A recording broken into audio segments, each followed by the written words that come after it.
Break के बाद एक मरतबा फिर पाकिस्तान के साबिक चीफ सेलेक्टर इकबाल कासिम और क्रिकेट तज्जियाकार मुनीरुल हक के साथ शो में आपको खुश आमदीद कहते हैं। हम बात कर रहे थे पाकिस्तान की डोमेस्टिक क्रिकेट के हवाले से और क्या वजह है कि हम डोमेस्टिक क्रिकेट को अहमियत नहीं देते।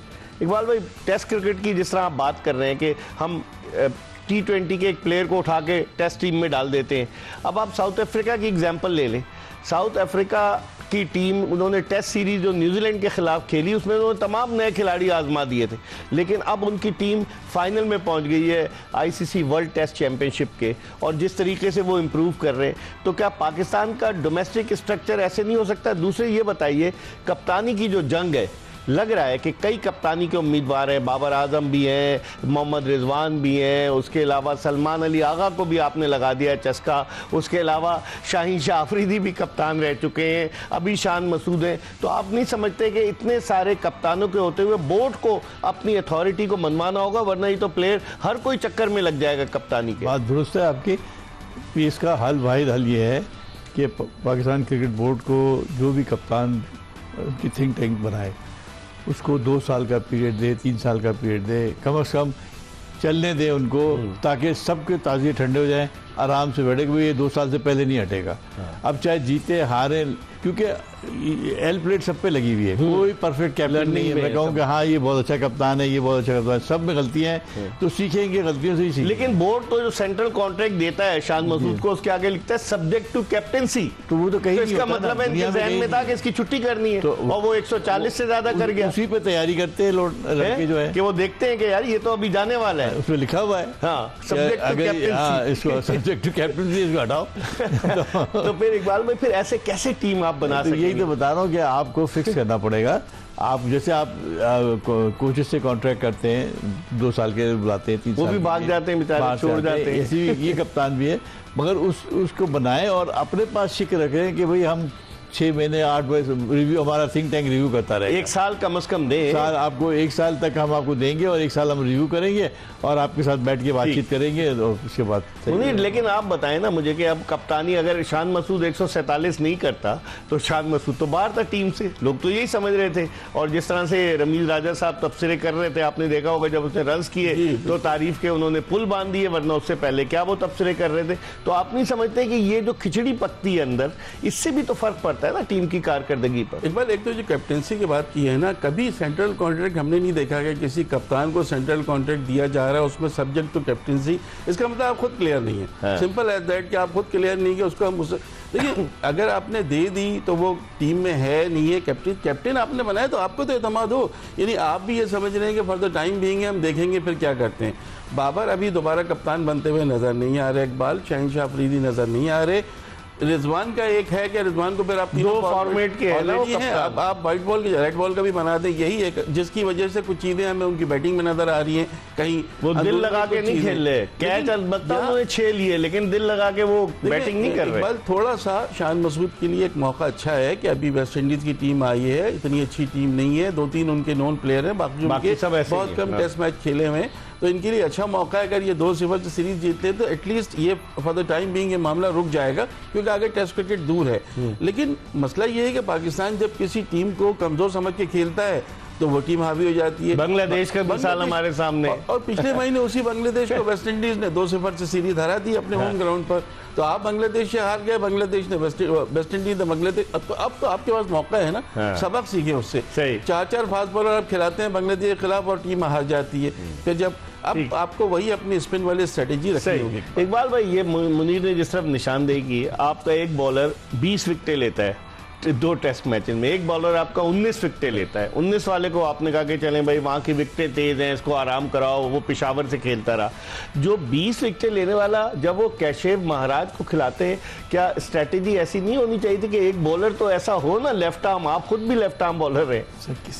किसी कायदे कानून मेरिट के एतबार से जो 2 बच्चे 2 बॉलर जिन्होंने आपको सीरीज जितवाई, 20-20 विकेटें ली, आप उसमें से एक को कह रहे हैं कि यार इसको बाहर कर दो, एक को ले जाओ क्योंकि हमें तुम्हारी जरूरत नहीं है। अरे भाई, उसका परफॉर्मेंस है बाबा, अल्लाह के वास्ते ये उसको लेके जाओ टूर के पर, आपके काम आएगा। और ये होता, आप यकीन करें ये इनमें से दोनों में से एक लड़का कोई ना कोई जरूर खेलता और ये इनकी इतनी मुश्किल नहीं होती जितनी हुई। और ये आपके कता कलामी, आप जब 87 में आपने जब आउट किए बेंगलोर में और पाकिस्तानी टीम इंग्लैंड के दौरे पर जा रही थी, तो उन्होंने आपको प्लेयर कम असिस्टेंट मैनेजर रख के भेजा जरूर था। ये परफॉर्मेंस का जो आप कैसे किल कर सकते हैं यार किसी को। मैं तो हैरान हूँ, बच्चे ने कोई बयान नहीं दिया डर के मारे, मेरा ख्याल है। वरना तो कोई भी दुनिया का और कोई अखबार वाला लिख भी नहीं रहा कि भाई 80 ये 20-20 विकेट लेने वाले लड़के हैं दोनों, जिन्होंने आपको सीरीज जिताई समय, आप उनको टीम के साथ तो रखो, स्क्वाड में रखो। वो साजिद खान को नहीं रखा, नुमान अली को रखा था। साजिद को भी रखना चाहिए था, दोनों को, दोनों डिजर्व करते थे। वो जाते और आपके पास चॉइस होती यार, मैं कप्तान होता मैं दोनों को लेके जाता कि मेरा दिल इतना बड़ा होता कि मेरे पास ऑफ स्पिनर भी है, लेफ्ट आर्म स्पिनर भी है, मेरे पास 2-3 फास्ट बॉलर भी हैं, और क्या चाहिए तो इंसान को। तो इसका मतलब है हमने ब्लंडर किया ना, सबसे बड़ा ब्लंडर है ये। सही। और आप देखिए कि दूसरी बात ये है कि मैं आपको थोड़ा टाइम दे रहा हूँ जी बिल्कुल। ये अभी तक समझ में मेरी बात नहीं आती है कि ये सलमान आगा को कॉन्फिडेंस क्यों नहीं दे रहे हैं भाई। वो उसके अंदर पोटेंशियल इतना है कि वो बैट्समैन भी बन सकता है, बॉलर भी बन सकता है, ऑलराउंडर बन सकता है अच्छा, मगर वो ऐसे खेल रहा होता है जैसे केयर फ्री क्रिकेटर होते हैं ना, ध्यान ही नहीं देता वो। उसको पकड़ के कोई कोच हो तो उसको बोले भाई सीधा आपने बॉलिंग भी करनी है, बैटिंग भी बिल्कुल, और उससे 100% लें। अब बताइए वो जब वो एक मैं भी देख रहा था स्कोर कार्ड, पूरा मैच निकल गया, बाद में बॉलिंग कराई नहीं, उसको बॉल ही नहीं करे 150 वाले में। बताइए, 90 रन की पार्टनरशिप होगी, आखिर में आपने उसको बॉल ही नहीं कराया। सही सही। इस पर हम मजीद बात करेंगे, प्रोग्राम के आखिरी ब्रेक की तरफ बढ़े और ब्रेक के बाद जब वापस आएंगे तो मुनीरुल हक से गुफ्तगू के सिलसिले का आगाज करेंगे। Stay tune to Express News. Welcome back after the break. Program का आखिरी ब्रेक था और हम बात कर रहे हैं इकबाल कासिम और मुनीरुल हक से। मुनीर, जिस तरह इकबाल भाई कह रहे हैं, एक तो आपको डिसाइड करना होगा ना कि आपका टेस्ट का कप्तान, जैसे बाबूमा की मिसाल है, वो रन्स भी कर रहा है और उसको कॉन्फिडेंस दिया है क्रिकेट साउथ अफ्रीका ने, और उसकी कप्तानी में देखें टीम फाइनल में पहुंच गई। तो हमें क्या कोई स्ट्रेटेजी प्लान करनी चाहिए या इसी तरह से चलता रहेगा काम? नहीं, स्ट्रेटेजी प्लान करना जरूरी है। बाबूमा कोई बहुत अच्छे कप्तान नहीं है, कोई बहुत अच्छे बैट्समैन भी नहीं है, उनकी टोटल 3 या 4 सेंचुरी हैं, लेकिन वो टीम को चला रहे हैं, टीम सक्सेस हो रही है और इतनी बड़ी कामयाबी के WTC का फाइनल खेल रही है, तो क्रेडिट तो उनको जाता है। अभी हमने जो बात की थी ना केप टाउन टेस्ट में स्पिनर को नहीं खिलाना, देखिए ये तो बहुत बड़ा ब्लंडर था।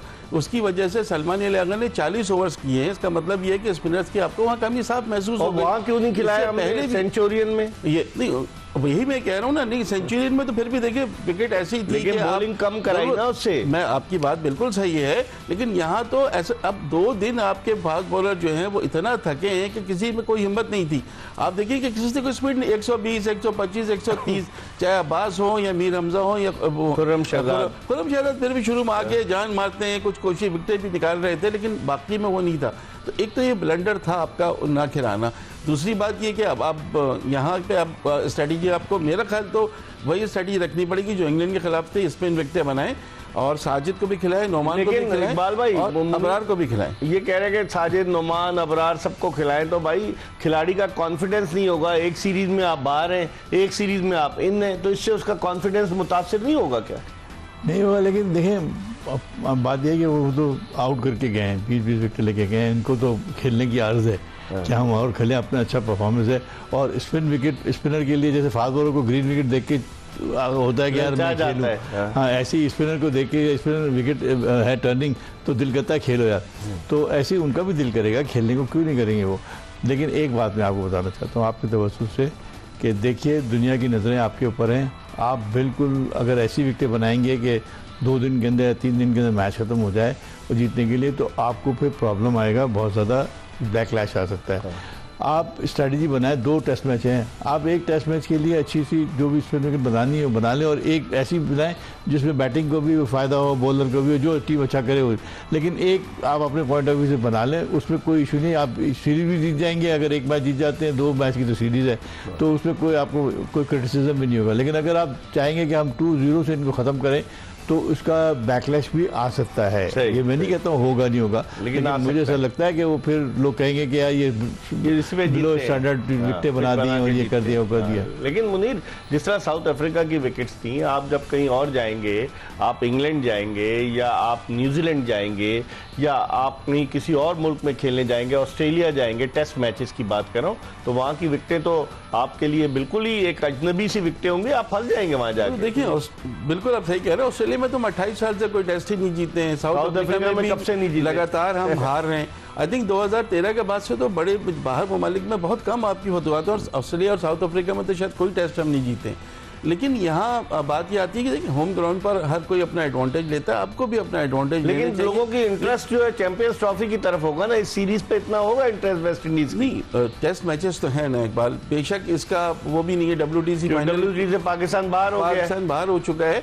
इस वक्त सबसे अच्छा मौका है कि आप यंगस्टर्स को आजमाएं, क्योंकि उनकी भी टीम यंग है, उनके 2 प्लेयर हैं 80+ टेस्ट वाले, बाकी 4 टेस्ट 9 टेस्ट 10 है, तो आपके लिए मौका है, आप अपने यंगस्टर्स को नहीं खिलाएं, बड़े प्लेयर्स को आप मौका दें उनको। यही लेकिन यंगस्टर को आप 3 डे नहीं खिला रहे और आप कह रहे हैं टेस्ट में खिलाएं, ये जो रन करते हैं लड़के। 3 डे की टीम में तो मुझे मैं क्या कर सकता हूँ, जिनके मैंने नाम लिए उनको जरूर होना चाहिए था।